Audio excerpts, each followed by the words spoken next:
এই কয়েকদিন ধরে অন্য জেলা ঠিক করছি, এখন আমার এলাকাতেই ঝামেলা। আমি কিন্তু মাতুয়াইলের সন্তান, ঠিক কিনা? মাতুয়াইলের ছেলেরা কি ভদ্র না অভদ্র? এই ভদ্রতার প্রমাণ আজকে দিতে হবে। কোন একদিন এ দেশের আকাশে কালিমার পতাকা উড়বে, সেদিন সবাই খোদাই বিধান পে দুঃখ বেদনা ভুলবে, ঠিক কিনা? আমরা আল্লাহর বিধান চাই, আল্লাহর জমিনে আল্লাহর বিধান কায়েম হোক, বাস্তবায়িত হোক। আল্লাহ এটার জন্য দু চোখ দিয়ে আমরা দেখে মরতে পারি। আল্লাহ তুমি তৌফিক দান করো। আজকের প্রোগ্রামে আপনারা যারা উপস্থিত হয়েছেন, আমি সবাইকে আন্তরিক শুভেচ্ছা এবং অভিনন্দন জানাতে চাই। অনেক দূর দূরান্ত থেকে আমার মা বোনেরা মহিলা প্যান্ডেলে বসেছেন। মাগরিবের আগেই শুনেছি প্যান্ডেল প্যাকড ছিল, ভাইদের প্যান্ডেলও মাগরিবের পরপরই প্যাকড। অনেক জনসমুদ্র তৈরি হয়েছে, বিশাল জনসমুদ্র। যেখানেই কোরআনের কথা আমরা বলতে যাই, কোরআনের আকর্ষণে, এটা মিজানুর রহমানের আকর্ষণে না, চিল্লায় বলে ঠিক কিনা? এখানে আমরা কোরআনের আকর্ষণে এসেছি। আমাদের ভালোবাসার সেন্টার বা কেন্দ্রবিন্দু হচ্ছে কোরআন। এই কোরআনের কথা শোনার জন্য আমরা এসেছি। আপনারা দেখতে পাচ্ছেন যে এই মাহফিলের ধারণ ক্ষমতা কতটুকু, আপনারা দেখতে পাচ্ছেন। এখানে হই হল্লোর চিৎকার চেঁচামেচি করলে আসলে কথা বলা যাবে না, বরঞ্চ ৩-৪ বার যে ধাক্কা আসছে এদিক থেকে, এই পাশে ভাইরা খুব কষ্ট পাচ্ছিল। একটা দুর্ঘটনা ঘটতে পারে, একটা দুর্ঘটনা হয়ে যেতে পারে। আমি আবারও বলতেছি, মাতুয়াইলের ছেলেরা, আমি মাতুয়াইলের সন্তান, তোমাদেরকে অনুরোধ করে বলি, জায়গা না পেলে ধাক্কা দিও না, আস্তে আস্তে পেছনে যাও, অ্যাবাউট টার্ন, আস্তে আস্তে পেছনে যাও, পেছনে যে নিরাপদ দূরত্বে দাঁড়াও, সেফটি ফার্স্ট। এই প্রোগ্রামে আমি আর কোনো আওয়াজ শুনতে চাই না।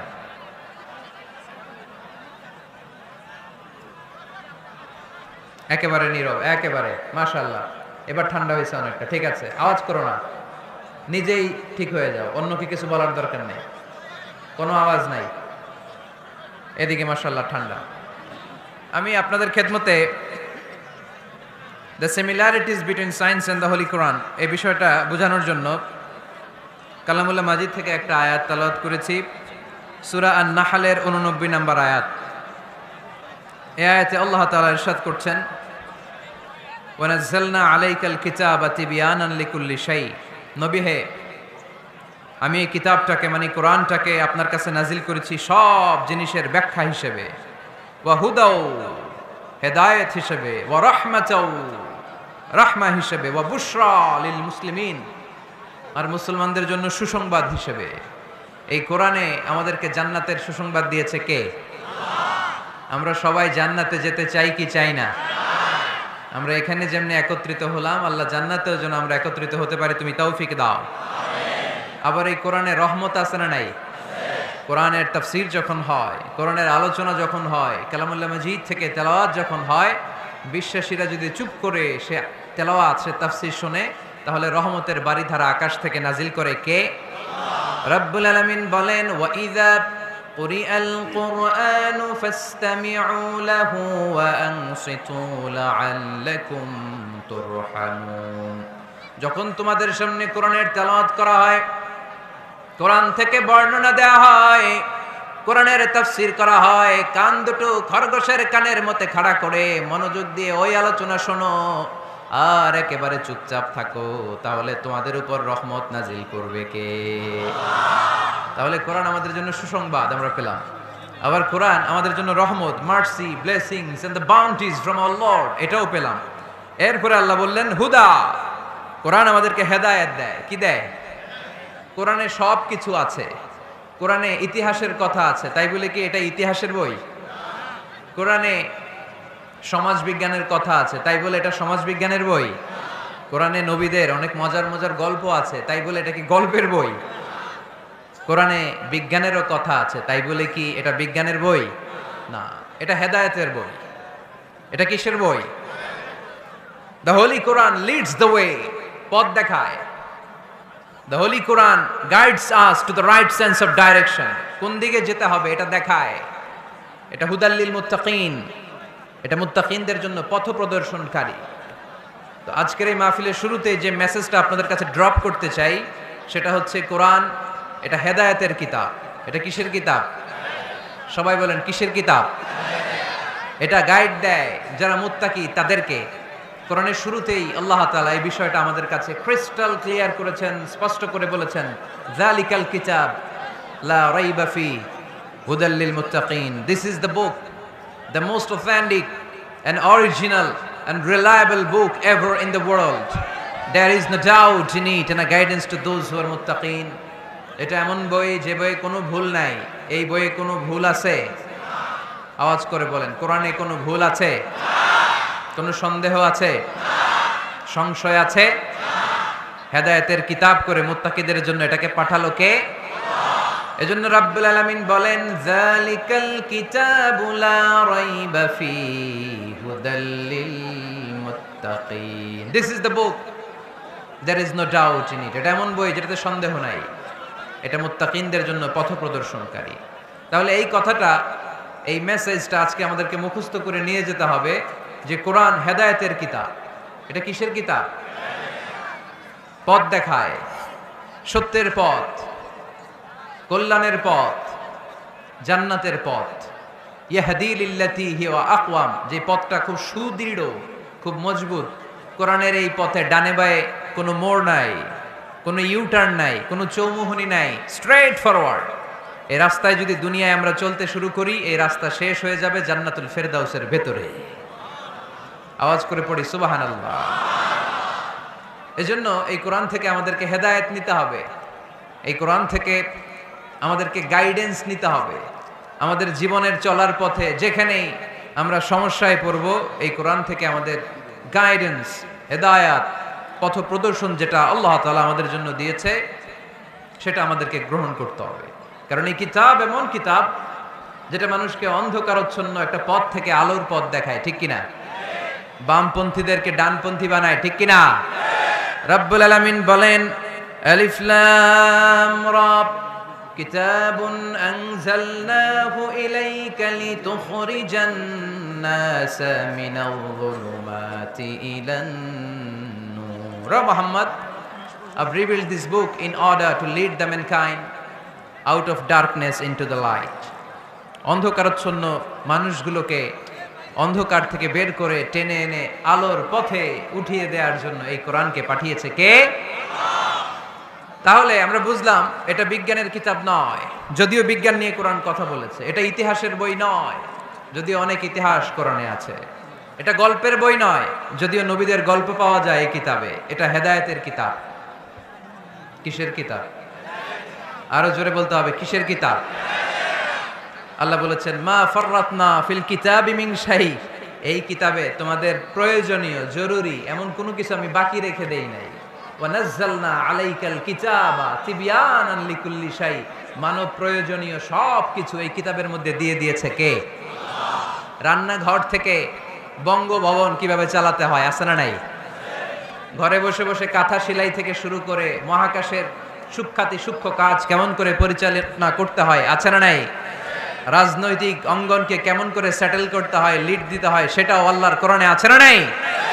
কিভাবে বিয়ে শাদী করতে হবে আছে না নাই? সমাজে কি করে শান্তি প্রতিষ্ঠা করতে হয় আছে না নাই? তিবয়ানান লিকুল্লি শাই, সব জিনিসের সুস্পষ্ট ব্যাখ্যা। যা বলার আল্লাহ সব বলে দিয়েছে। কোরআন কি শুরু করেছে আল্লাহ বিসমিল্লাহির রহমানির রহিম দিয়ে, মানে বা দিয়ে। কি দিয়ে? কথা বলেন, কি দিয়ে? বা দিয়ে।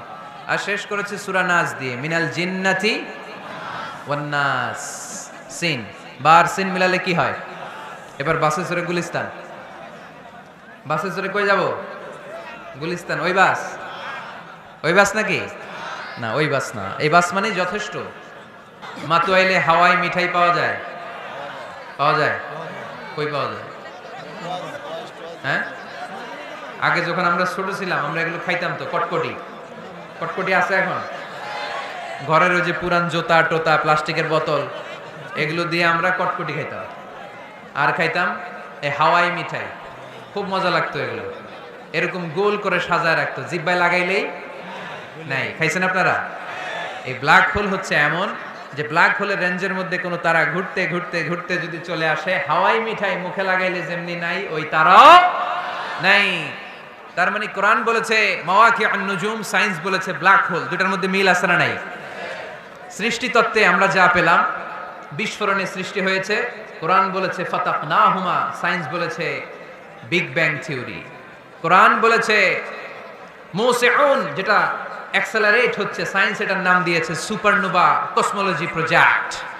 কোরআন নাম দিয়েছে মাওয়াকি আন-নুজুম, সায়েন্স বলেছে ব্ল্যাক হোল। প্রতিটা জায়গায় কোরআনের সাথে সায়েন্সের মিল আছে না নাই? এবার আমরা শুনবো এমব্রয়োলজি নিয়ে, ভ্রূণতত্ত্ব। কি তত্ত্ব? ভ্রূণতত্ত্ব।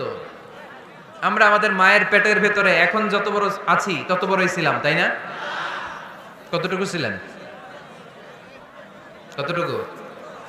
একেবারে ছোট ছোট্ট ছোট্ট ছোট্ট। বাবার শুক্রাণু, মায়ের ডিম্বাণু, দুইটা মিলিয়ে মায়ের পেটের ভেতরে আমার অস্তিত্ব দান করলেন কে? কিছুই ছিলাম না আমি। সায়েন্স 1977-এ হাম অ্যান্ড লিয়েন হুক নামে দুইজন সায়েন্টিস্ট অণুবীক্ষণ যন্ত্র দিয়ে ওরা খুঁজে পেয়েছে যে শুক্রাণুর ভেতরে, স্পার্মের ভেতরে প্রাণের অস্তিত্ব আছে। কিন্তু ১৫০০ বছর আগে এর ভেতরে যে প্রাণ আছে সেটার ঘোষণা কোরআনে দিয়ে দিয়েছে কে?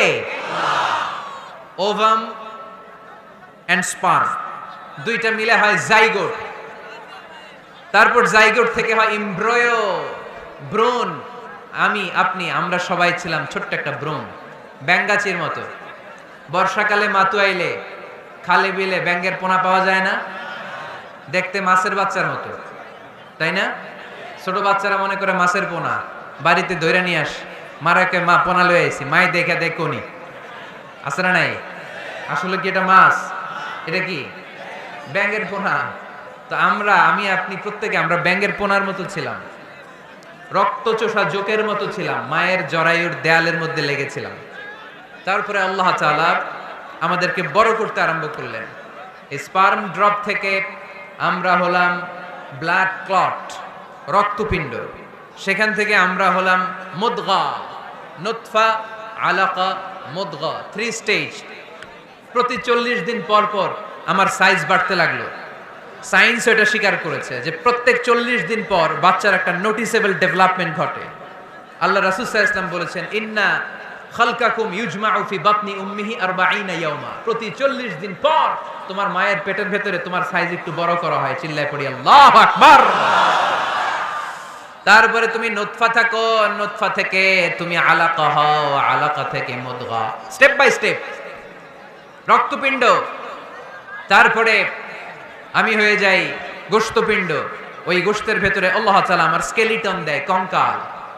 তারপরে এই কঙ্কালের চারদিক দিয়ে গোশত দিয়ে আমাকে আল্লাহ প্রস্তুত করে।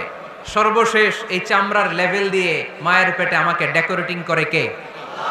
ওয়ালাকাদ খালাকনাল ইনসানা মিন সুলালাতিন মিন তিন সুম্মা জাআলনাহু নুতফাতান ফি ক্বারারিন মাকিন ثم خلقنا النطفة علقة فخلقنا العلقة مضغة فخلقنا المضغة عظاما فكسونا العظام لحما ثم أنشأناه خلقا آخر فتبارك الله أحسن الخالقين পড়েন আল্লাহু আকবার। আল্লাহ বলেন ছোট্ট নাপাক বীর্য থেকে তোমারে তৈরি করলাম, তুমি ছিলা পানির ফোঁটা, সেখান থেকে বানালাম জমাট বদ্ধ রক্তপিণ্ড, সেখান থেকে গোশতপিণ্ড, ওই গোশতের ভেতরে তোমার কঙ্কাল আমি জুড়ে দিলাম, কঙ্কালের উপরে গোশত দিয়ে প্যাকেট পড়ালাম, সর্বশেষে চামড়া দিয়ে ডেকোরেশন করে দিলাম। ছোট্ট ছিলাম আমরা, একেবারে ছোট্ট, অনেক ছোট্ট। আস্তে আস্তে আমার হাত গজালো, আমার পা গজালো, আমার হেয়ারিং সিস্টেম চালু হলো, আমার রেসপিরেটরি সিস্টেম চালু হলো, আমার ডাইজেস্টিভ সিস্টেম চালু হলো, আমার স্টোমাক হলো, আমার ব্লাড সার্কুলেশন শুরু হলো, আমার হার্টের 2টা পার্টিশন হলো। আল্লাহ রুহের ফুৎকার দিলেন, আমি মানুষ হয়ে দুনিয়ায় আসলাম। কোন সুবহানাল্লাহ। 2টা পার্টিশন করে দিলেন।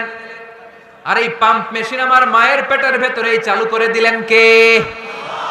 এক মুহূর্তের জন্য যদি এই পাম্প মেশিনটা বন্ধ হয়ে যায়, মুহূর্তে আমার ঠুস বানায় দিবে কে?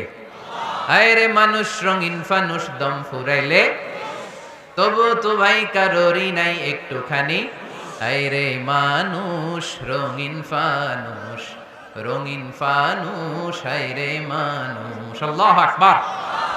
দুইটা জিনিস আল্লাহ দেয়, রুহু দেয় আর ফেরেশতা দেয়। কি দেয়? রুহু দেয় আর ফেরেশতা দেয়। মানুষ যখন মরে যায় দুইটাই চলে যায়, রুহুটাও চলে যায়, ফেরেশতাও চলে যায়, ঠিক কিনা? আমাদের কাঁধে ফেরেশতা আছে না নাই? দুই কান্দে ছিল যে তোমারে দুইজনা পাহারা, তোমারে একলা থুইয়া পালাইছে তাহারা। তোমার আট কুঠুরি নয় দরজা বন্ধ এবার হলো রে, হলো মুখে আল্লাহ রসুল সবে বলো, ও মুখে আল্লাহ রসুল সবে বলো। দুয়ারে আইসাছে পালকি নায়রি গাও তো হলো রে, তোলো মুখে আল্লাহ রসুল সবে বলো, ঠিক কিনা? রুহুর ফুৎকার যখন মায়ের পেটে দিলেন, হার্টবিট চালু হয়ে গেল, অলিন্দ নিলয়। বাংলায় কি বলে? ইংরেজিতে সিস্টলিক অ্যান্ড ডায়াস্টলিক। ধপ ধপ ধপ করে আমার এই হার্টের পার্টিশন থেকে ধপ ধপ করে আমি যে পৃথিবীতে এসেছি এটা জানান দিল কে? এই প্রক্রিয়ায় আল্লাহ আমারে বানালেন। এই যে এতগুলো মাস মায়ের পেটের ভেতরে ছিলাম, পৃথিবীর কেউ আমারে খাবার দিতে পারছে? চিকিৎসা করতে পারছে? যে কবিরাজ আমারে খাবার দিলেন, অক্সিজেন দিলেন, ওই কবিরাজের নাম কি? আল্লাহ। 7 মাস আল্লাহ বললেন ফি যুলুমাতিন সালাস, 3টা প্যাকেটের ভিতরে তুমি ছিলা। কোরআন বলে কয়টা প্যাকেট? জোরে বলেন, সবাই বলেন কয়টা? কোরআনের ভাষ্য মতে 3টা প্যাকেট। মডার্ন সায়েন্সও তাই বলেছে, 3টা প্যাকেট। প্রথম প্যাকেটের নাম প্লাসেন্টা, ইংরেজিতে বলে প্লাসেন্টা। এটা হচ্ছে ফুল। বাচ্চা বেরোয়ার কিছুক্ষণ পরে মায়ের জরায়ের ওখান থেকে একটা ফুল বেরিয়ে আসে, এইটার প্যাকেটে ছিলাম। প্যাকেট বানাইছিল কে? 2 নম্বর প্যাকেটের নাম ওম, মায়ের জরায়ু, জরায়ুর প্যাকেটের ভিতরে ছিলাম। 3 নম্বর হচ্ছে আমার মায়ের পেট, হার বেলি, এই পেটের প্যাকেট। 3টা প্যাকেটের ভিতরে ফি করারিন মাকিন, গোপনতম প্রকোষ্ঠে আমাকে মায়ের পেটের ভেতর থেকে পৃথিবীতে বের করে দিল কে? কত ক্ষুদ্র ছিলাম, সেখানে আমি বিজয়ী হয়েছি, ঠিক কিনা?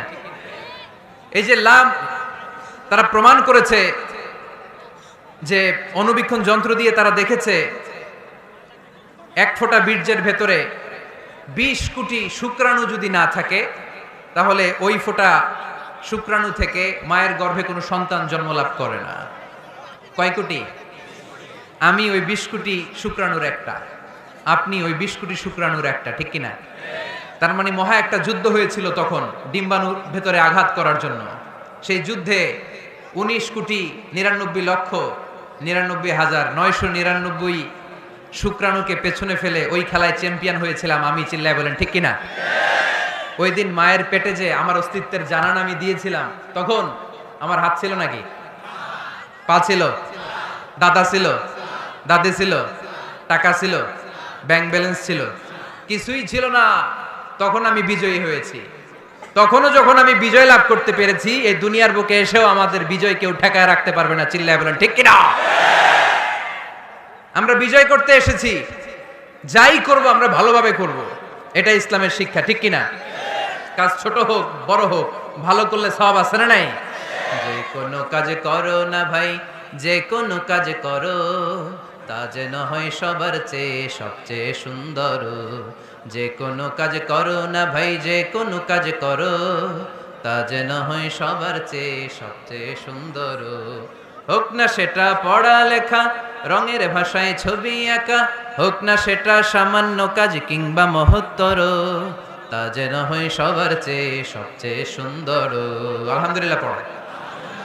কাজ ছোট হোক কিংবা বড় হোক, ওটা ভালো করে করতে বলছে কে? ভালো করে করলে ওই কাজে বরকত দিবে কে? কাজে কোনো লজ্জা আছে? শ্রমে কোনো লজ্জা আছে? চাকরি ব্যবসায় কোনো লজ্জা আছে? লজ্জা অলসতায়। লজ্জা কিসে? মাতোয়াইলের ছেলেরা মনে থাকবে, কাজে লজ্জা পাওয়া যাবে। Never under estimate any job, big or small. ছোট হোক বড় হোক, কোনো চাকরিকে নাক ছিটকানো যাবে না। কাজ করে বেঁচে থাকতে হবে, এটাই ইসলামের শিক্ষা, ঠিক কিনা? তাহলে এই এমব্রায়োলজির এই সংক্ষিপ্ত পরিসরের যে আলোচনা, এটাতে আমরা বুঝলাম সায়েন্স যা বলেছে তার সবটুকুন কোরআনের সাথে মিল আছে না নাই? কোনো অমিল আছে? যদি কোনো অমিল তারা খুঁজে পায়, দে হ্যাভ টু ওয়েট। সায়েন্সের কি করতে হবে? অপেক্ষা করতে হবে, কারণ শুরুতে যা বলেছে এটা মনে রাখতে হবে কিন্তু, কারণ সায়েন্সের মূল থিওরি, সায়েন্সের কোনো থিওরি ফাইনাল না। আর কোরআনের মূল থিওরি, কোরআন যাই বলেছে তার সবটাই ফাইনাল। চিল্লায় বলো ঠিক কিনা? এবার দেখি হিউম্যান অ্যানাটমি নিয়ে কোরআন আমাদেরকে কি শুনিয়েছে। কোরআন আমাদেরকে শুনিয়েছে যে আমাদের দেহের প্রতিটা অঙ্গের ব্লু প্রিন্ট আল্লাহর কাছে আমাদের যে আমলনামা সেখানে আছে না নাই? আয়াহসাবুল ইনসানু আল্লান নাজমা'a 'ইযামা বালা কাদিরিনা আলা আন নুসাউমিয়া বানানা। কোরআন আমাদেরকে বলল, রাব্বুল আলামিন ইরশাদ করেছেন, মানুষ কি মনে করেছে নাকি কিয়ামতের দিন তাকে জমিন থেকে উঠাতে আমি আল্লাহর কষ্ট হয়ে যাবে? না না, শুধু তাকে উঠানোটাই আমার জন্য ব্যাপার না, তাকে তো আমি উঠাবো তার হাতের আঙ্গুলের ফিঙ্গারপ্রিন্ট গুলো সহ উঠাবো। সুবহানাল্লাহ। নুসাউইয়া বানানা, বানান মানে আঙ্গুলের টিপ, এটার ইংরেজিতে কি বলে? টিপ বা প্রিন্ট, ফিঙ্গার টিপ বা ফিঙ্গারপ্রিন্ট। যারা সিগনেচার করতে জানে না তারা কি দেয়? টিপসই দেয় কি দেয় না? 1880 সালের আগে মানুষ জানতোই না এখানে যে টিপ আছে একটা, আমার এই আঙ্গুলের ফিঙ্গারপ্রিন্টের সাথে এইটা মিলে না, এটার সাথে এটা মিলে না, এটার সাথে এটা না, এটার সাথে এটা না, এটার সাথে আবার এটা মিলে না, হাতের গুলার সাথে আবার পায়ের গুলা মিলে না। 1880 সালে ফ্রান্সের একজন সায়েন্টিস্ট নাম ফ্রান্সিস গ্যালটন, উনি আবিষ্কার করেছেন যে মানুষের হাতে রেখা আছে, এটাকে বলে ফিঙ্গারপ্রিন্ট। একটা রেখার সাথে আরেকটা রেখার কোনো মিল নাই। আবার পায়ের যে রেখা, এটাকে আবার ফিঙ্গারপ্রিন্ট বলে না, ওটার বলে ফুটপ্রিন্ট। ওটার কি বলে? শ্রীলঙ্কায় একটা পাহাড় আছে, তো ওরা বলে ওইখানে আদম আলাইহিস সালামের ফুটপ্রিন্ট আছে, পায়ের ছাপ। এটা সত্যি কি মিথ্যা আমরা জানি না, ইতিহাসে পাওয়া যায়। তবে সত্য যে তথ্যটা আমরা জানি, কাবা ঘরের পাশে সাইয়েদনা ইব্রাহিম আলাইহিস সালামের ফুটপ্রিন্ট সংরক্ষণ করে রেখেছেন কে? ওয়াত্তাখিযু মিন মাকামি ইব্রাহিম মুসাল্লা। সাইয়েদনা ইব্রাহিম ওই পাথরের উপর দাঁড়িয়ে কাবা ঘর নির্মাণ করতেন। যতটুকু ওঠা লাগতো এসকালেটরের মতো, লিফটের মতো উপরে উঠে যেত। আবার নিচে নামার দরকার হলে মুহূর্তের মধ্যে এসকালেটরের মতো ওই পাথরটা নিচে নেমে যেত। চিল্লায় পড়ি সুবহানাল্লাহ। আবার প্রাণীদের সংখ্যা শনাক্তকরণের জন্য এই ফুটপ্রিন্ট লাগে। যেমন সুন্দরবনে বা অ্যামাজন জঙ্গলে বাঘ কয়টা আছে গুনতে হবে। বাঘ শুমারি হয়, আমাদের হয় আদমশুমারি। আমাদের কি হয়? আর আমাদের সুন্দরবনে কি হয়? বাঘ শুমারি। তো বাঘ গুনবে কিভাবে? কাছে যে এমনি গুনবে, বাঘ মামা 1, বাঘ মামা 2, বাঘ মামা 3, আর বাঘ আপনারা ছেড়ে দিবে নাকি? এমনি গনে? ওখানে আসলে বাঘ মামার কাছে যাওয়া যায় না, তাহলে খবর আছে।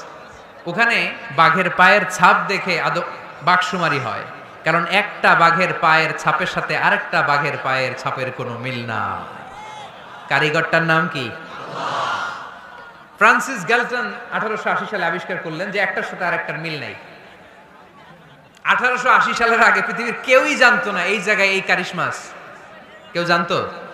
কিন্তু 1400 বছর আগে কোরআনের মধ্যে বলে দিয়েছে কে?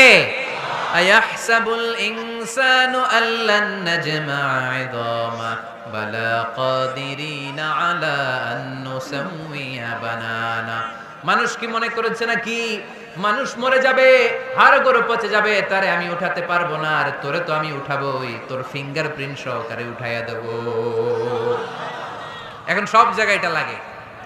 সিম যারা কিনতে যান, সিম গ্রামীণের সিম কিনতে গেলে লাগে না? এটাকে বলে বায়োমেট্রিক অথেন্টিকেশন। সিম কিনতে লাগে, ইমিগ্রেশন পাস করবেন ফিঙ্গারপ্রিন্ট লাগে, এম্বাসিতে লাগে, ব্যক্তি শনাক্তকরণের জন্য। কিরে ভাই, এ পিছন থেকে ধাক্কা দিচ্ছ তোমরা এখনো না? আর আসবো না তাইলে, মাতো এলে আমি আসবো না। এরকম দেখলে তার বাংলাদেশেই আসবো না আমি। এরকম প্রতিদিন কষ্ট দিলে আমাদের পক্ষে সম্ভব না। প্লিজ এরকম করো না। তোমাদেরকে কোরআনের জন্য ভালোবাসি, একটু দাঁড়াও, কয়েক মিনিটের মধ্যে আমি শেষ করে দিচ্ছি। তাহলে ফিঙ্গারপ্রিন্টের ব্যাপারে সায়েন্স যা বলেছে আর কোরআন যা বলেছে কোনো অমিল আছে? নাই। এরপর আল্লাহ যে উঠাবেন, মিনহা খালাকনাকুম ওয়া ফিহা নুঈদুকুম ওয়া মিনহা নুখরিজুকুম তারাতান উখরা। মাটি থেকে বানালাম, মাটি থেকে তোমাদেরকে তৈরি করলাম, মাটির কবরে তোমাদেরকে শুইয়ে দিলাম, আবার মাটির কবর থেকে হাসরের মাঠে আমাদেরকে তুলে ফেলবেন কে? এখন এই যে মাটির ভেতরে আমরা রইলাম, মাটির ঘরে আমরা থাকলাম, পচে গেলাম, মরে গেলাম, কিভাবে উঠাবে? আল্লাহ রাসূল সাল্লাল্লাহু আলাইহি ওয়াসাল্লাম বললেন, কিভাবে তোমাদেরকে উঠাবে শোনো। মজার ঘটনা, খেয়াল করে শুনেন।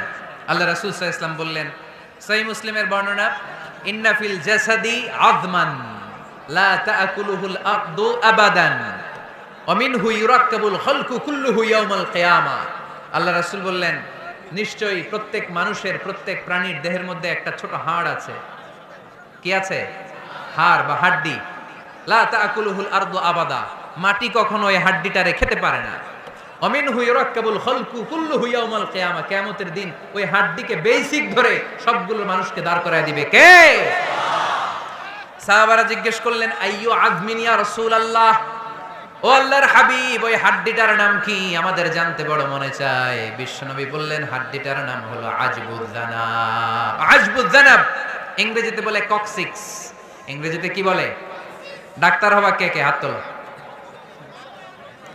ডাক্তার হতে চাও দেখি কে কে? মাতোয়েলের ছেলেরা, এদিকে ডাক্তার নাই, তোমরা পুলিশের লাঠি চার্জ বাহিনীতে যোগ দিও। যে ধাক্কা ধাক্কি শিখছো তোমরা পুলিশের লাঠি চার্জের একটা উইং থাকে না, ওইখানে চাকরি নিয়া কোপায় ফেলবা একেবারে পিটায়া, যেই ধাক্কা ধাক্কি করতেছো কোরআনের মাহফিলে। তাহলে ডাক্তার হবা কারা কারা দেখি? মাশাআল্লাহ, মাশাআল্লাহ। আল্লাহ তোমাদেরকে বড় ডাক্তার হওয়ার তৌফিক দান করুক। হাত নামাও। আজকে বাসায় যে লিখবা কক্সিক্স, এই কক্সিক্স এটাকে আরবিতে বলে, সহিহ মুসলিম শরীফের হাদিস, আজবুয জানাব, আমাদের যে শির দ্বারা আছে না নাই, এটারে বলে মেরুদণ্ড, ডাক্তারি ভাষায় স্পাইনাল কর্ড। এই স্পাইনাল কর্ডের একেবারে নিচে ট্রায়াঙ্গেল, ত্রিভুজ আকৃতির তিন কোণার একটা ছোট্ট হাড্ডি আছে। কয় কোণা? তিন কোণা। এটা প্রাণীরও আছে, আমাদেরও আছে। হিন্দুরা যখন শ্মশানে মানুষ পোড়ায়, গোশত, হাড্ডি, রক্ত সব পুড়ে যায়, কিন্তু এই ট্রায়াঙ্গেল কক্সিক্স পুড়ে না। আমাদেরকে এই কবরস্থানে যখন শুইয়ে দেওয়া হয়, আমাদের হাত পা মাটিতে খেয়ে ফেলে, সব জীর্ণ শীর্ণ হয়ে যায়, পচে যায়, গলে যায়, কিন্তু শিরদাঁড়ার নিচে ট্রায়াঙ্গেল, ত্রিভুজ আকৃতির যে হাড্ডির কণা, যেটার নাম কক্সিক্স, ওইটা কখনো পচে। কিয়ামতের দিন ওই কক্সিক্স থেকে, ওইটাকে বেসিক অফ দ্য বেসিক্স ধরে আমাদেরকে উঠায় দিবে কে? এজন্য আল্লাহ বললেন, মিনহা খালাকনাকুম ওয়া ফিহা নুঈদুকুম ওয়া মিনহা নুখরিজুকুম তারাতান উখরা। মাটি থেকে বানালাম, মাটির কবরে শুইয়ে দিলাম, আবার মাটির কবর থেকে তোমাদেরকে দাঁড় করাবে কে? তাহলে আজবুয জানাব কোরআনের ভাষা, হাদিসের ভাষা, বিজ্ঞানের ভাষা হচ্ছে কক্সিক্স। মিল আছে না নাই? চিল্লায় বলতে হবে, মিল আছে না নাই? কি কষ্ট হচ্ছে আপনাদের? আরো 2-1 মিনিট শুনবেন? শুনবেন? তাহলে তাকবীর পড়েন, লিল্লাহে তাকবীর, লিল্লাহে তাকবীর, লিল্লাহে তাকবীর। তাহলে হিউম্যান অ্যানাটমি নিয়ে আমরা সায়েন্সের ভাষ্য আর কোরআনের ভাষ্য যা শুনেছি, মিল আছে না নাই? এবার আমরা ফিজিক্স নিয়ে শুনবো। ফিজিক্স মানে কি? পদার্থবিদ্যা। পদার্থের অনেক গুরুত্বপূর্ণ একটা এলিমেন্ট হচ্ছে লোহা। লোহা চিনি আমরা। এই মাইকে লোহা আছে না নাই? লোহা ছাড়া মাইক বানানো যায়, বাড়ি বানানো যায়, গাড়ি বানানো যায়, ক্যামেরা বানানো যায়, মোবাইল বানানো যায়, প্লেন বানানো যায়, কম্পিউটার বানানো যায়। লোহা ছাড়া কিছুই হয় না, ঠিক কিনা? যেহেতু লোহা ছাড়া কিছুই হয় না, এই জন্য লোহার নামে আল্লাহ কোরআন একটা সূরাই দিয়ে দিলেন। সুবহানাল্লাহ বাড়িতে গিয়ে বললেন। ওই সূরাটার নাম আরো জোরে, মাশাআল্লাহ, আল হাদিদ।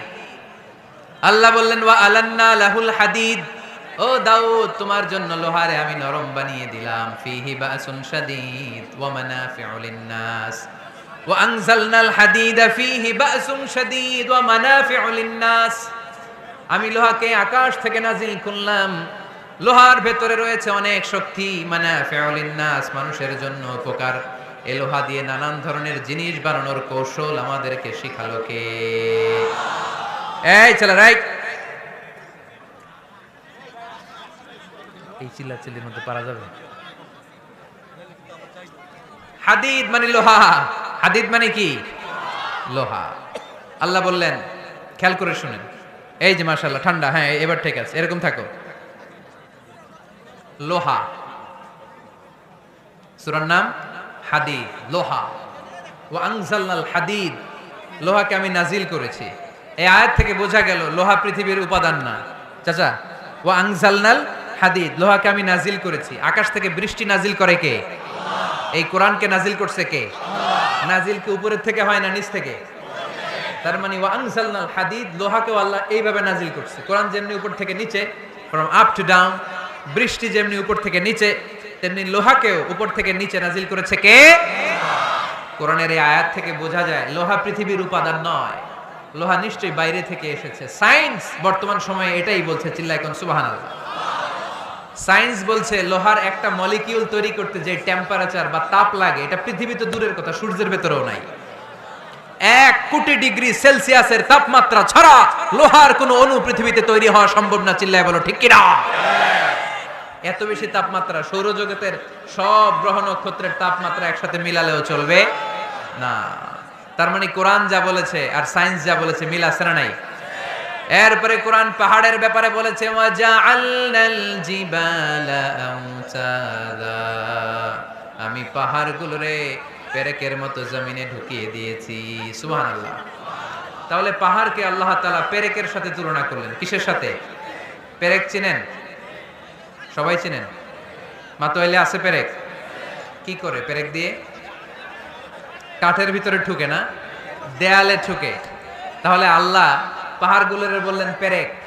আচ্ছা, পেরেক যখন আমরা কাঠের ভিতরে ঢুকাই, পুরো পেরেকটা কাঠের ভিতরে ঢুকে যায়, উপরে শুধু কি থাকে?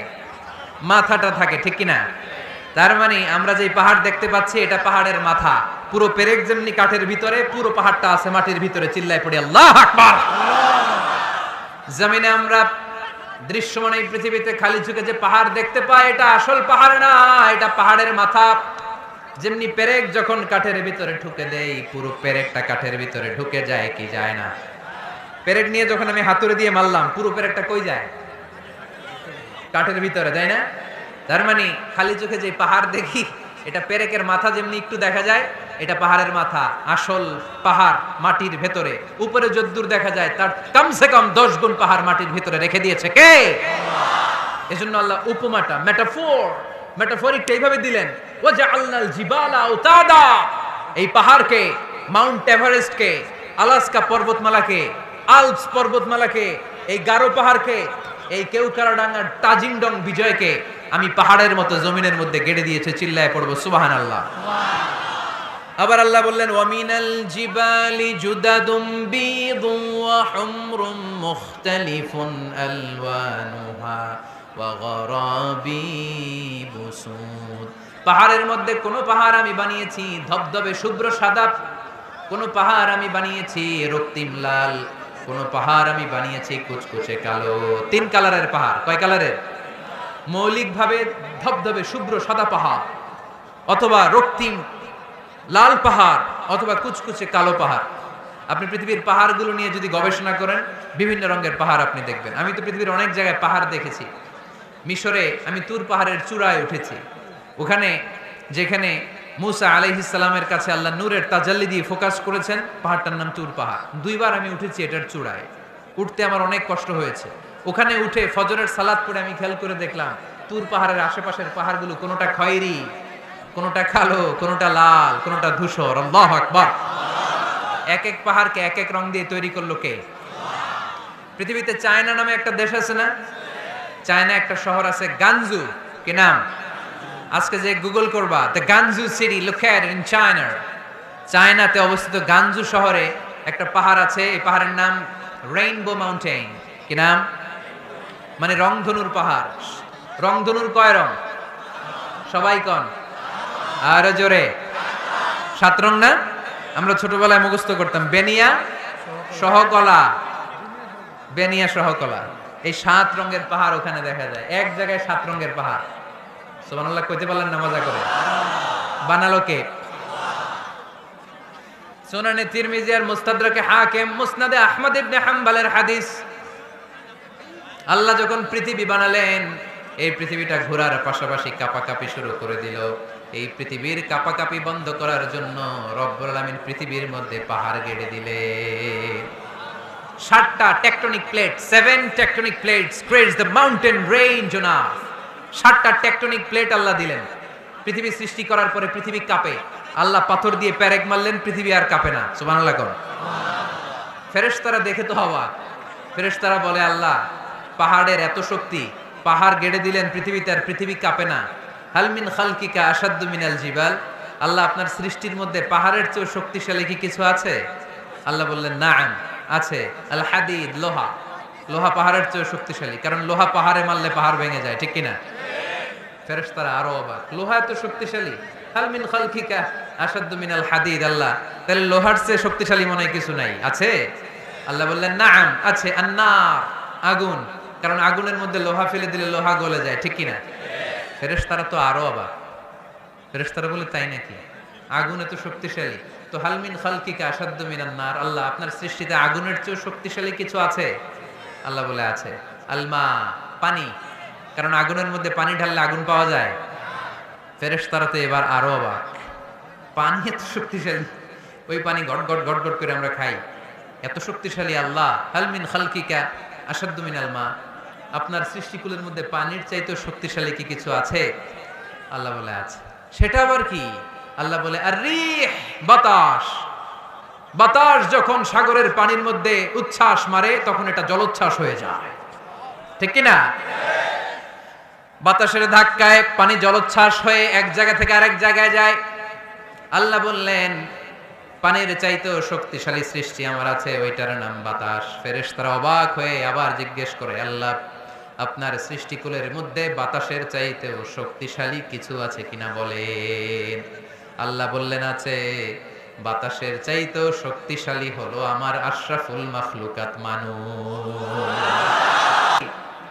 ওই মানুষ যে মানুষ গোপনে দান করে, গোপনে।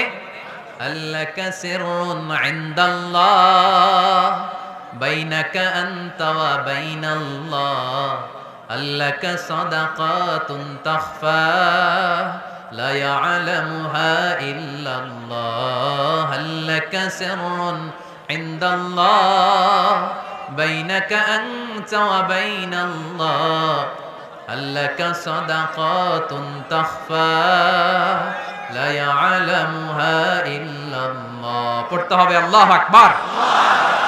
গোপন দান যিনি করে তিনি সবচাইতে শক্তিশালী, ঠিক কিনা? এজন্য মাতুয়াইলের ভাইয়েরা গোপন দান করতে রাজি আছেন নাকি? অমুক ভাই বিশিষ্ট সমাজ সেবক 2 লক্ষ টাকা, বলেন মারহাবা। এভাবে দান করবেন। মারহাবা করলেও আসি, না কইলেও আসি, ঠিক কিনা? মারহাবা যদি বলে দেন, সমস্যা নাই। মারহাবা না বললেও দিবেন। তাহলে খুশি কে? বেশি খুশি হয় যখন লুকায় লুকায় দেন, নাম না জানায় দেন। ওই দান আল্লাহ এমন ভাবে কবুল করে, ওই দানের কারণে 7 শ্রেণীর ব্যক্তিকে আল্লাহ আরশের নিচে ছায়া দিবে, যেদিন কোনো ছায়া পাওয়া যাবে না, ওই দিন ওই ব্যক্তিকে আল্লাহ টেনে আরশের ছায়ার নিচে বসিয়ে দিবে। তাহলে কোরআন পাহাড়ের কথা যা বলেছে, বিজ্ঞানে ওই কথা আছে না নাই? এরপর কোরআন বলেছে, আলাম তারা আন্নাল্লাহা ইউসজি সাহাবান সুম্মা ইউআল্লিফু বাইনাহু সুম্মা ইয়াজআলুহু রুকামান ফাতারাল ওয়াদকা ইয়াখরুজু মিন খিলালিহি, আল্লাহ সাগরের পানিগুলোরে তারায় তারায় মেঘ বানায়, আকাশে নেয়, বৃষ্টি নাজিল করে। এটাকে বলে সায়েন্স, এটার নাম দিয়েছে ওয়াটার সাইকেল বা হাইড্রোলজিক্যাল সাইকেল। এটাই আল্লাহ কোরআনে এইভাবে বলেছে, আলাম তারা আন্নাল্লাহা ইউসজি সাহাবা, তোমরা কি দেখো না সূর্যের তাপে বাষ্প হয়ে গ্যাস হয়ে পানিগুলো উপরে ওঠে। যারা বিমান দিয়ে ফ্লাই করেন তারা বিমানের জানলার পাশে সিট পেলে দেখেন নাই কিভাবে মেঘমালাগুলো বিমানের সাথে খেলা করে? এগুলো তৈরি করছে কে? তার মানে কোরআন যা বলল বিজ্ঞান তাই বলে। সানশাইন, সূর্যের প্রখর তাপে পানিগুলো বাষ্প হয়ে উপরে যায়, ঘনীভূত হয়, কন্ডেনসেশন, কন্ডেন্সড হয়, ঘনীভূত হয়, মেঘমালা হয়। ওই মেঘ থেকে ঝিরি ঝিরি ঝিরি ঝিরি বৃষ্টি নাজিল করে কে? আমাদের ফসল খেতে গরু যদি খাইতে আসে আমরা তারাই না? আল্লাহ কয়, তুই তোর ফসল ক্ষেত বাঁচানোর জন্য গরু তারাস, আমি তো আকাশে মেঘ তারাই। তোর এখান থেকে যে ফসল আসে, এখানে ফসল উৎপাদনের জন্য পরিশ্রম তুই একা করস নাই, আমারও পরিশ্রম আছে। তুই দুনিয়ার জমিনে ছাগল তাড়িয়ে দিস, মেঘ তাড়িয়ে দিস, আমি আল্লাহর আদেশে আদেশে আকাশের মেঘগুলো আমি তাড়িয়ে তোর ক্ষেতের উপরে, ফসল ক্ষেতের উপরে নিয়ে বৃষ্টি নাজিল করে আমি সবুজ শ্যামল ফসল ক্ষেত দিয়েছি। তার মানে সায়েন্স যা বলেছে আর বিজ্ঞান যা বলেছে মিল আছে না নাই? আকাশে মেঘমালা দেখলে বিষ্ণু ঈসা ইসলাম ভয় পেয়ে যেতেন, দোয়া পড়তেন, আল্লাহুম্মা সাইয়্যিবান নাফিআ, আল্লাহ উপকারী বৃষ্টি দেন।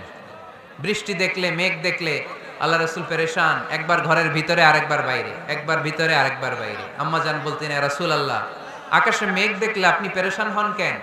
আল্লাহ রাসূল কেঁদে কেঁদে বলতেন, আয়েশা, আমি জানি না এই বৃষ্টি আর তুফান থেকে মদিনায় সজীব শ্যামল ঘাস লতা পাতা জন্মাবে, নাকি এর মধ্যে থেকে বজ্রপাত এসে আমাদের পাপের কারণে আল্লাহ মদিনাটারে জ্বালিয়ে দিবে। আমি জানি না। আমরাও যে আকাশে মেঘমালা দেখি, আমরা কি জানি এটা কি রহমতের মেঘ না আযাবের মেঘ? জানি আমরা। তারপরেও বৃষ্টি আসলে আমাদের গান আছে না নাই? বৃষ্টি আসলে দেখবেন গান লাগায় দেয়।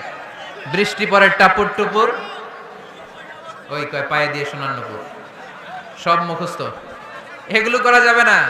বৃষ্টি দেখলে দোয়া পড়তে হবে, আল্লাহুম্মা সাইয়্যিবান নাফিআ, আল্লাহুম্মা আসকিনা গাইসান মুগীসান মারিআন মারিআন নাফিআন গায়রা দার আজিলান গায়রা আজিল। আল্লাহ, এই মেঘমালা থেকে এমন বৃষ্টি দাও যে বৃষ্টি আমাদের জন্য কল্যাণকর, যে বৃষ্টিতে ঘাস লতা পাতা জন্মায়, যে বৃষ্টিতে আমাদের গবাদি পশুর জন্য রিজিক থাকে। কল্যাণকর বৃষ্টি দাও আল্লাহ, ক্ষতিকর বৃষ্টি দিও না, তাড়াতাড়ি দাও, দেরি করো না। চিল্লায় পড়েন আমিন। কি আবার ঠেলাঠেলি?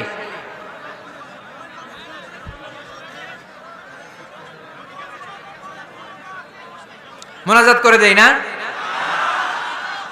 না না, মোনাজাত হবে, বসে যাও। এই তো ঠিক আছে, এইভাবে থাকে। তাহলে কানগুলো খরগোশের কানের মতো খাড়া করে শোনেন। আল্লাহর হাবিব বললেন, মুস্তাদরাকে হাকিমের হাদিস, সিনতান লা তুরাদ্দান, দুই দোয়া আল্লাহ কখনো ফিরিয়ে দেন না। কয় দোয়া? এক হচ্ছে ইনদান নিদা, আজানের পরে যে দোয়াটা করা হয়, আজান আর একামতের মাঝখানে দোয়া, আজানের সময় দোয়া, এই দোয়া আল্লাহ ফিরিয়ে দেয়, একটা গেল। দুই নাম্বার হচ্ছে তাহতাল মাতর, বৃষ্টির নিচে দাঁড়িয়ে দোয়া করলে ওই দোয়া কবুল করে কে? আর আমরা বৃষ্টির নিচে দাঁড়িয়ে আঁকা বাঁকা মেঠো পথে কোন রূপসী হেঁটে যায়, আছে না নাই? বৃষ্টি আসলে আমরা ভাবুক হয়ে যাই, দরজা জানলা বন্ধ করে দিয়ে অনেকে গান বাজনা ছেড়ে দেয়, হিন্দি গান লাগায় দেয়। এই 16ই ডিসেম্বরেও দেখলাম কিছু কপাল পোড়া বাংলা দেশাত্মবোধক গানের পরে হিন্দি গান লাগাই দিচ্ছে। কত বড় ডাকাই, কোথায় কি করতে হবে ওইটাও জানে না। তো জন্য বৃষ্টি নাজিল হলে আমরা যেন আল্লাহর কাছে দোয়া করি। বৃষ্টির সময় দোয়া করলে ওই দোয়াটা কবুল করে কে? তাহলে ফিজিক্সের এই পোর্শনে আমরা লোহা নিয়ে কথা বললাম, বায়োলজিক্যাল অ্যাসপেক্ট অফ মাউন্টেইনস, পাহাড় নিয়ে কথা বললাম পানি নিয়ে। এবার আমরা জুলজি নিয়ে কিছু কথা বলে মুনাজাতের দিকে যাব ইনশাআল্লাহ। প্রাণীবিদ্যা, জুলজি মানে কি? প্রাণীর কথা তো আর কোরআনে নাই। প্রাণীর নামে আল্লাহ কোরআনে একটা সূরা দিয়ে দিয়েছে, সূরাতুল আনআম। আবার 5টা প্রাণীর নামে আলাদা আলাদা সূরা আছে না নাই? সূরাতুল বাকারা, বাকারা মানে? সূরাতুল ফিল, ফিল মানে? সূরাতুন নামল, নামল মানে পিঁপড়া। সূরাতুন নাহাল, নাহাল মানে মৌমাছি। সূরাতুল আনকাবুত, আনকাবুত মানে মাকড়সা। 5টা প্রাণীর নামে কোরআনে সূরা দিছে কে? আবার আল্লাহ বললেন, ওয়া ইন্না লাকুম ফিল আনআমি লা'iবরাতান নুসকিকুম মিম্মা ফি বুতুনিহি মিন বাইনি ফারথিন ওয়া দামিন লাবানান খালিসান সাইগান লিশ-শারিবিন।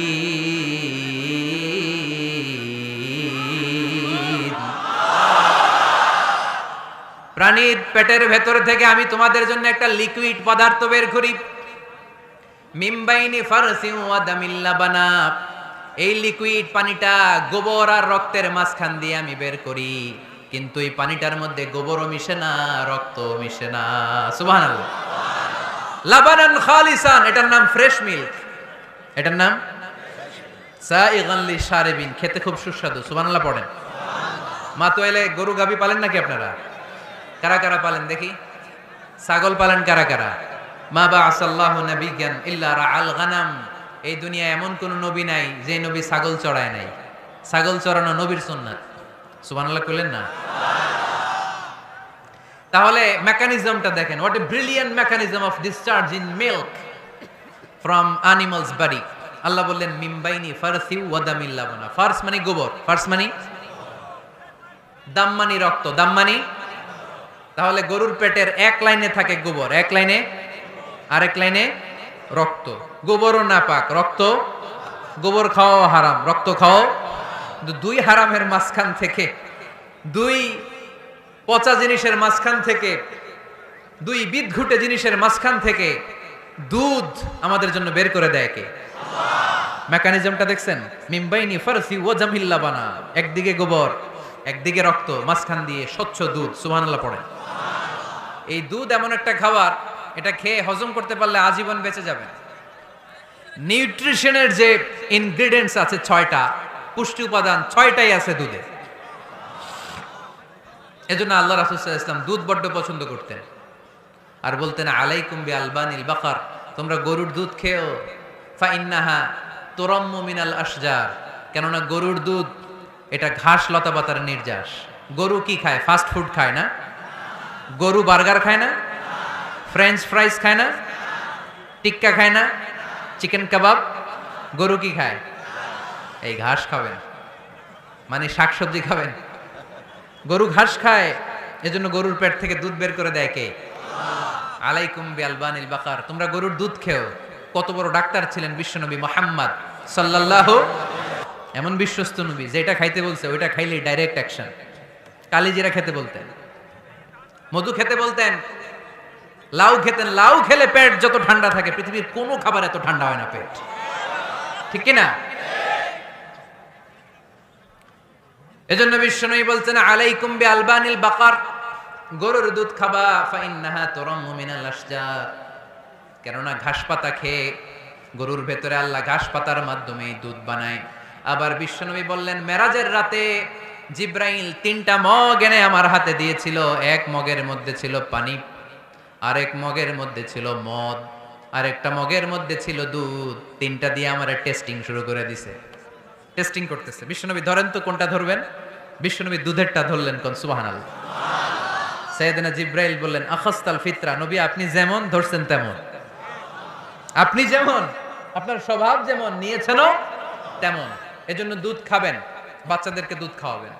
অনেক মায়েরা বাচ্চাদেরকে বুকের দুধ খাওয়াতে চায় না, ডানু খাওয়ায়, ল্যাকটোজেন খাওয়ায়, সিরালাক খাওয়ায় না। আমার মায়েরা, আমার সম্মানিত বোনেরা, বাচ্চাদেরকে দুধ খাওয়াবেন। ওয়াল ওয়ালিদাতু ইরদি'না আওলাদাহুন্না হাওলাইন, 2 বছর খাওয়াবেন, কামিলাইন, পরিপূর্ণ।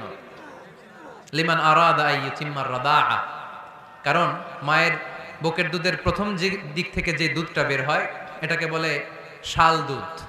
এই শাল দুধের মধ্যে অনেক ন্যাচারাল ভ্যাকসিন আছে। ডাক্তাররা বলেছে বাচ্চাদের ব্রেইন, হাড্ডি শক্ত হওয়া, মেমোরি শার্প হওয়া, উদ্যম আর উজ্জীবিত হওয়ার জন্য, সজীব আচরণের হওয়ার জন্য মায়ের বুকের দুধটা খুবই জরুরি। এটা অবশ্যই খাওয়াবেন। আর এই মায়ের বুকের দুধের ভেতরে আল্লাহ বাচ্চার জন্য প্রথম টিকাটা ফ্রি দিয়ে দিছে। বাচ্চার জন্য কিছু টিকা দেয়া লাগে না, যক্ষা, এটা সেটা, প্রথম টিকাটা ফ্রি। প্রথম টিকাটা আল্লাহ দিছে মায়ের বুকের দুধের ভিতরে। এজন্য নিজেরাও দুধ খাবো, বাচ্চাদেরকেও মায়ের বুকের দুধ খাওয়াইতে হবে, ঠিক কি না? গরুর দুধের ভিতরে অনেক পুষ্টি আছে, হজম করতে পারলে অনেক পুষ্টি। আমরা যেন বেশি বেশি দুধ পান করি, আল্লাহ তুমি তৌফিক দান করো। তাহলে দুধের এই কথা কোরআনে যা আছে, সায়েন্স তাই বলছে। কোরআন বলছে ১,৫০০ বছর আগে, সায়েন্স এখন খালি ঘোষণা দিতেছে বাচ্চাদের দুধ খাওয়ান, গরুর দুধ খান, এটাতে উপকার আছে। তার মানে এই প্রাণীকুলের ব্যাপারে প্রাণীবিদ্যার যে তথ্য, কোরআন আর বিজ্ঞান মিল আছে না নাই? এরপরে কোরআন বলেছে মধু খাও। ওয়া আওহা রাব্বুকা ইলান নাহলি আনিত্তাখিযি মিনাল জিবালি বুয়ুতান ওয়া মিনাশ শাজারি ওয়া মিম্মা ইয়ারিশুন সুম্মা কুলি মিন কুল্লিস সামারাতি ফাসলুকি সুবুলা রাব্বিকি যুলুলা يخرج من بطونها شراب مختلف ألوانه فيه شفاء للناس إن في ذلك لآية لقوم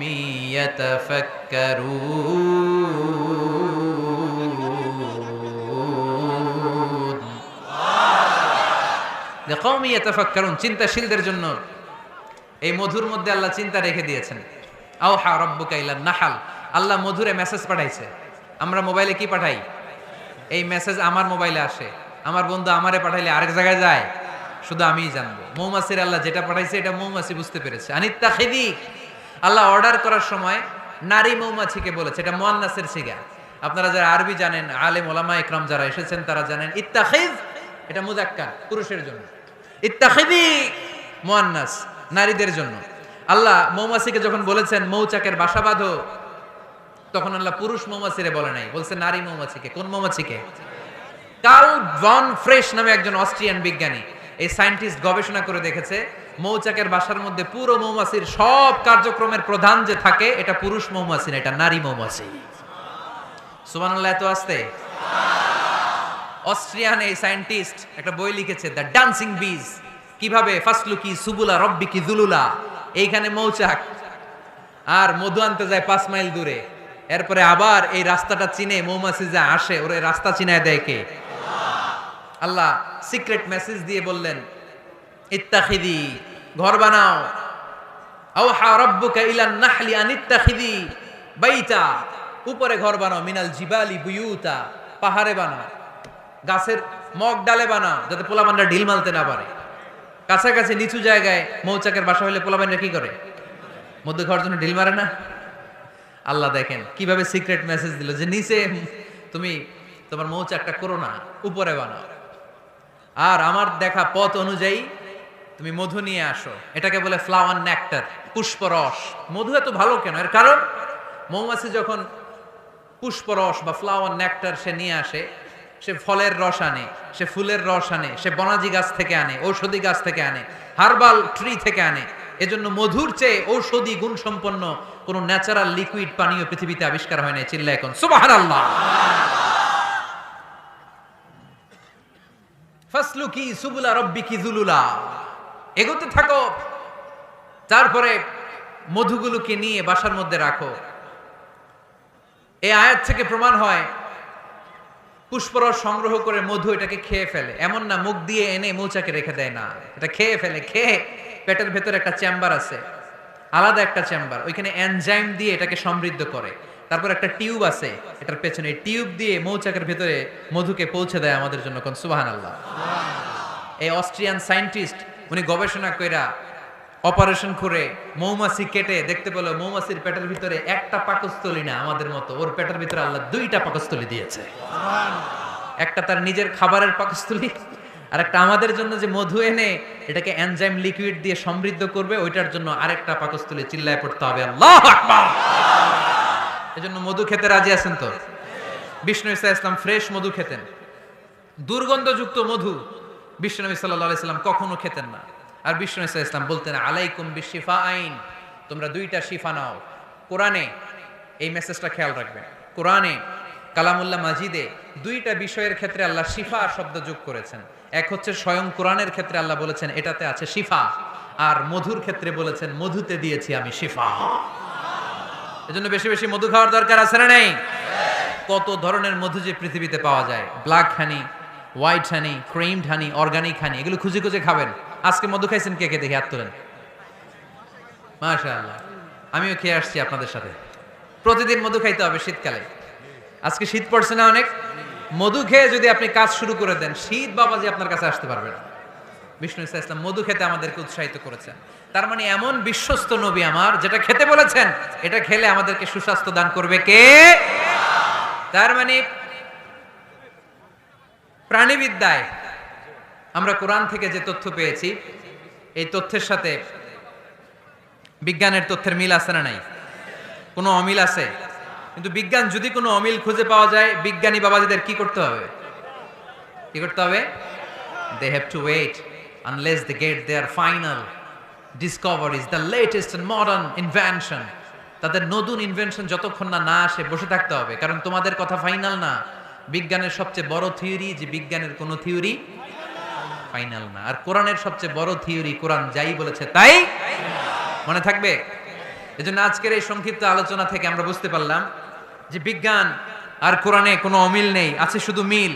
আমরা আজকে কসমোলজি নিয়ে শুনেছি, মানে সৃষ্টি তত্ত্ব, কিভাবে সৃষ্টি হলো মহাবিশ্ব। এমব্রয়োলজি নিয়ে শুনেছি, কিভাবে আমরা তৈরি হয়েছি, ভ্রূণ তত্ত্ব। হিউম্যান অ্যানাটমি, আমার দেহের নাট বল্টু কোথায় কি আছে। শুনেছি ফিজিক্স নিয়ে পদার্থবিদ্যা, শুনেছি জুওলজি নিয়ে প্রাণীবিদ্যা। এই 5টা পয়েন্টে সংক্ষিপ্ত পরিসরে যা আপনাদেরকে শোনালাম, আরো অনেক আছে scientific indications, natural phenomena and cosmic symbols. এই 5টাতে আজকে আমরা সায়েন্সের আলোকে প্রমাণ করে দেখাতে পেরেছি যে কোরআনে আর বিজ্ঞানে কোনো অমিল নেই, আছে শুধু সাদৃশ্য। চিল্লায় বলো ঠিক কি না? এজন্য কোনো কিছু যদি বিজ্ঞানী ভাইয়েরা অমিল পান, ওয়েট, বসেন, রিল্যাক্স, চা খান, ঠান্ডা মাথায় চিন্তা করেন, আরো গবেষণা করেন। যেটা অমিল পাইছেন, গবেষণা বেশি বেশি করলে ওইটা অমিল পেয়ে যাবেন, ঠিক কিনা? এজন্য বিজ্ঞানের আবিষ্কার যত বাড়বে, কোরআন বোঝা তত সহজ হবে, ততই সহজ হবে। বিজ্ঞান যত আগাবে, ততই কোরআনের দিকে সেজদায় লুটিয়ে পড়বে। চিল্লায় বলে ঠিক কিনা? আর কোরআন এটা বিজ্ঞানের বই না, এটা কিসের কিতাব? সবাই বলেন। এখান থেকে সমাধান নেওয়ার দরকার আছে না নাই? জীবন সমস্যায় আমরা কোরআন থেকে সমাধান নিব, কারণ কোরআন আমাদেরকে সঠিক জীবন দর্শন শিক্ষা দেয়। আল্লাহ আমাদের সবাইকে কথাগুলো বোঝার ও আমল করার তৌফিক দান করুক।